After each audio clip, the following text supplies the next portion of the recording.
Hey everyone, I hope you're having a wonderful day or night whenever you're watching this. Obviously for me it's nighttime and it's currently 1 a.m. And yeah, I know I haven't posted in a while. I've just been very tired lately. And I was just like, you know what, I'm wide awake and I'm gonna do a video. And as you, and for the ones who want to know, this is the second to last video of Massachusetts, and then I'll be heading somewhere else, but I'm not going to tell you where. So, anyway, without further ado, let's get started. The person's most infamous association is with the High Sheriff of Salem's witch trials. Yet, Sheriff George Corwin wasn't your run-of-the-mill villain. Instead, Corwin was a sadistic 25-year-old with a reputation for strangulation. But who exactly was George Corwin? Better yet, what did he do? Sheriff George Corwin was the nephew of Magistrate Jonathan Corwin, Wait when yet was also the son-in-law of Judge Bartholomew Rennerly. His appointment as High Sheriff of Essex County was an obvious outcome. Rumor has it that Sheriff Corwin would tie the neck of his victims to their ankles, reinforcing his nickname, the Strangler. Although this has been unproven, Sheriff Corwin did, however, sign arrest warrants for those convicted of witchcraft. Corwin even shows the execution site of the 19 who were hung. His Hoyt's Proctor's legs, visibly situated on the outskirts of Salem. You can visit Proctor's legs today if you like to pay your respects. You might even spot a spirit on him. Maybe never. Corwin was likewise charged with the transportation of witches, catering Rebecca Nurse, Susanna Martin, Elizabeth Howe, Sarah Wiles, and Sarah Good to Proctor's Legs, and Marilyn N. Kay wrote Salem's witch trials reader. Wrote details how Corwin brought Bishop to her execution.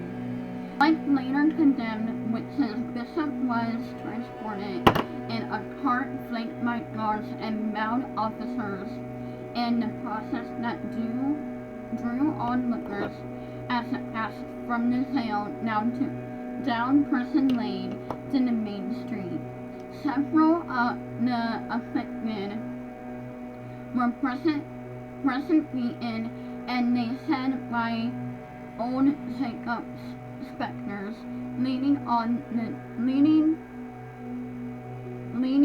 the devil so it would use its strays as a club. No Corwin's tragedy, Corwin guaranteed that the transportation was a public spectacle. Everyone could witness the carrying of Corwin's convicted witches. Corwin was directly responsible for the arrest of over 200 and the deaths of 19, yet executions weren't always allowed for witchcraft. Massachusetts law that prohibited death by hanging was resurrected and restrained. Corwin backed the method, no doubt. Corwin was even ordered by the court of Oyer and Terminer to oversee the interrogation of Cyrus Corey. Corey had stone mute during trial. His punishment, and I'm not good at French, so if I pronounce this wrong, I'm sorry. The Panay Forte Ete Adur, Corwin's pig. French for strong heart punishment. Azure required the victims has been found with a board and hit by a rock or stone. The method was intended to force the defendant to plead guilty or not guilty. Refuse to plead, then you were crushed until death. That was the fate of Charles Corey, at least. Sarah Corrin was a ruthless executioner too. When Corey's tongue had pressed out his mouth from the pate Azure, Sarah Corrin forced it back with his pain, and it was gruesome. It was no wonder that Charles Corey cursed Corrin with the last breath in his body, yet Charles Corey was a bit of a fiend himself. Corey had been brought to trial for murder of Jacob Glendale in 1676. When there was offense, he stole some apples. So the guy literally killed this guy for stealing apples. I mean, back then, I guess it was a big crime. But then again, you have to think, it's like, wait, what? Corey was exempt from the charge of murder. Corporal punishment was permitted against indentured servants, and Glendale had been Corey's farmhand. Corey was instead convicted for the use of unreasonable force. He was unable to be defined, but went otherwise unpunished. Some say that Charles Corey cursed Salem village during his execution. Since Corey's curse, the sheriffs of Salem have since died or reside for cardiac complications. The Great Salem Fire of 1914 was even a tribute to the curse, as well as a premature retirement of Sheriff Robert Cahill. Cahill had been affected with a migraine maladies. I'm not sure if I'm pronouncing any of these right. No, his doctor was unable to determine their cause. Joshua Ward, chief captain, and merchant bought the property in 1784. Ward then had architect Sarah McIntyre built a 3-story federal-style home in a view of Salem River. But as one of the earliest brick homes in Salem, the property was impressive. So impressive that George Washington requested to stay at the home during his stay in 1789. A bust of Washington was then placed on the second floor window, leading passers-by to believe that they could spot the spirit of Washington. In that case, though the sightings were more marble than magic. As High Sheriff of Salem was trials, Corrin was bound to have a few haunts hidden under the heart.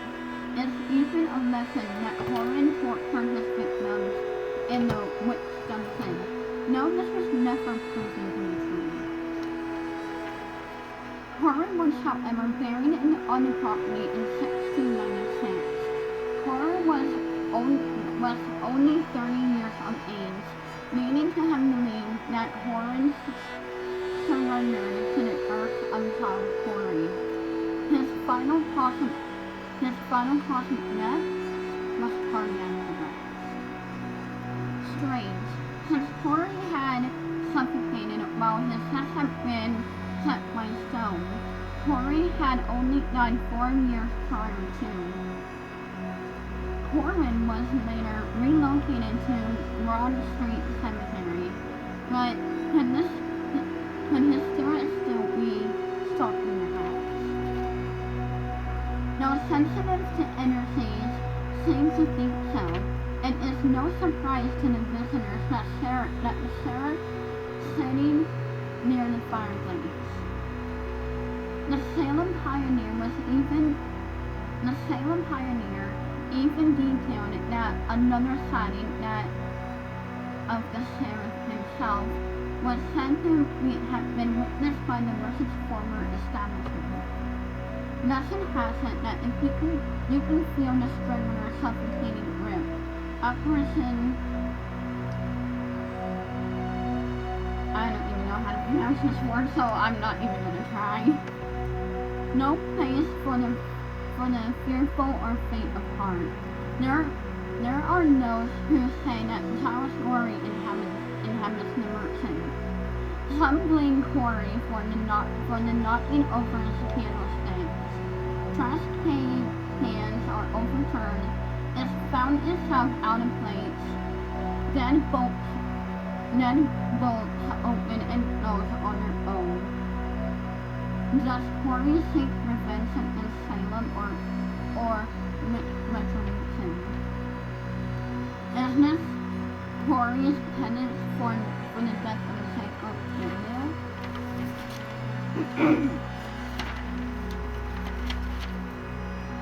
Or is Corey lashing out at the sheriff, who company is forced to keep? The merchant's most particular spectacle must be that the lady in black. No one's sure of what she wants, or where she came from, but they all have similar sightings. A female spirit in a black costume with blacker curls. The lady in black has even been described as having transparent skin. It's as if she were made out of glass. Some believe that the lady in black was another victim of Corey, though her identity is unknown. The Merch wasn't always known by its moniker. In the 19th century, the Merch was instead the Washington Hotel. Was this inspired by Washington's visit, or is located on Washington Street? Either way, its namesake was appropriate. But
haunting the world will speak you later.